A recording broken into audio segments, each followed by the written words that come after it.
मुख्यमंत्री पुष्कर सिंह धामी कुछ दिनों में अपने नए विस्तारित मंत्रिमंडल के साथ मिशन 2027 की तैयारियों को नई धार देते दिखेंगे। गुजरात के बाद उत्तराखंड में भी मंत्रिमंडल में विस्तार और फेरबदल जल्द आकार लेने जा रहा है। इसकी रूपरेखा धरातल पर उतरने जा रही है। वहीं मीडिया प्रभारी मनवीर चौहान ने कहा कि मंत्रिमंडल में कई पद पिछले कुछ दिनों से खाली पड़े थे, जिसको जल्द ही पूरा कर लिया जाएगा। वहीं कौन मंत्री बनेंगे, इसका निर्णय मुख्यमंत्री पुष्कर सिंह धामी का है। कैसे देखते हैं, क्या कुछ विशेष इस बार विधायकों को दिवाली पे?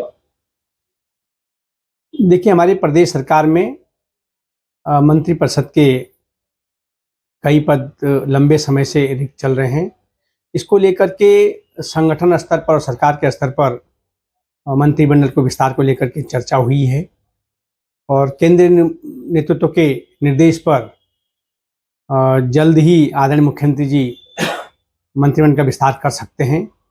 मंत्रिमंडल का गठन विस्तार कब होगा और कौन मंत्री बनेंगे, इसका विशेषाधिकार माननीय मुख्यमंत्री जी के पास सुरक्षित है। और लेकिन हम सब चाहते हैं, सबकी उम्मीद है कि जल्दी मंत्रिमंडल का विस्तार हो। क्या मानते हैं? जिलाधिकारी सविन बंसल ने तहसील देहरादून के ग्राम आर्केडिया ग्रांट में फसल धान की फसल कटाई प्रयोग का निरीक्षण किया।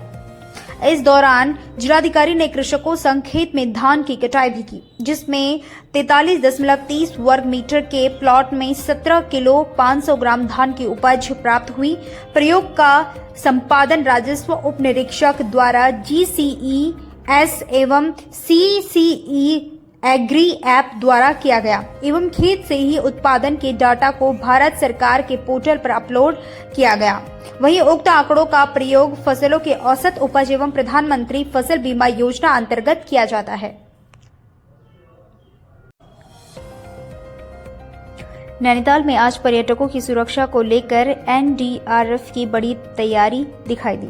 नेशनल डिजास्टर मैनेजमेंट अथॉरिटी के निर्देश पर नैनीताल रोपवे में रेस्क्यू ऑपरेशन का रियल टाइम मॉक अभ्यास किया गया।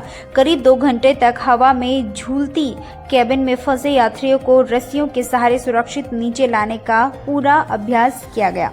मुख्यालय NDRF नई दिल्ली के दिशा निर्देश पर 15वीं वाहिनी की टीम ने इस संयुक्त अभ्यास को अंजाम दिया।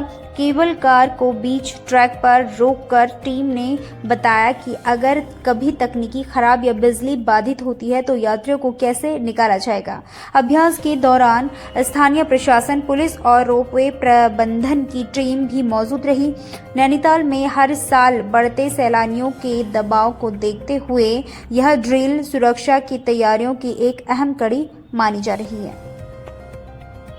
15वीं वाहिनी NDRF गदरपुर से हम अपनी टीम लेकर यहाँ पर आए हैं और नैनीताल प्रशासन के साथ SDRF और फायर और अन्य एजेंसी के साथ मिलकर हम लोग आज ये मॉक ड्रिल कर रहे हैं।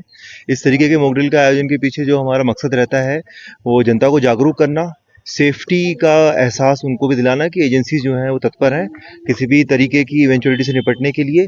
और इस प्रकार के जो ड्रिल्स होते हैं उससे हम लोगों को भी अपनी ट्रेनिंग और प्रशिक्षण जो भी हम लोग कर रहे हैं उसमें क्या और कमियां हैं जिनको हम दूर कर सकते हैं, इस ड्रिल के बाद हमको पता चलता है और फिर हम लोग उसको पूरा करने की कोशिश करते हैं। देखिए, हम 2 तरीके से काम करते हैं। एक तो अपने जो ट्रेनिंग है उसके स्तर को ऊंचा करने की कोशिश करते हैं, जिसके लिए हम लोग एक तो रोप्स के जितने भी हमारे पास इक्विपमेंट है, असेंडर्स हो गए, पुलीज हो गए, कैराबिनर्स हो गए और डायनामिक स्टैटिक रोप्स हमारे पास रहती है, हेलमेट जो भी हम लेके चलते हैं, फुल बॉडी हार्नेस विक्टिम के लिए हम लोग यूज करते हैं।